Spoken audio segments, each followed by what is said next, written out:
Okay guys, another unboxing video for today. Yes, ito na, mayroon siyang label, naka-plastic, pero buksan na po natin siya, no?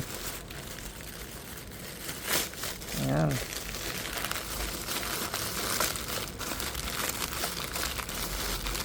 So mayroon tayo dito 1 by 1 meter siya guys, 3 peraso. Check natin to.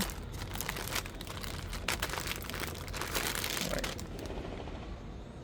So tela, no?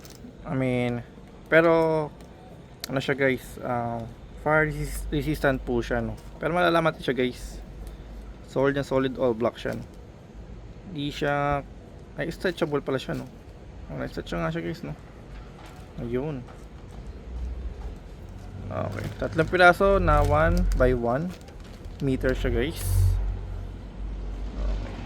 Kung may parang maninag natin siya, pero hindi, no? Maliwanag siya guys, pero yan, solid siya. Anyway, malalaman natin pag tinesting natin siya sa ating ilalagay pa sa gas range natin po, no? So for now, thank you for watching po, no?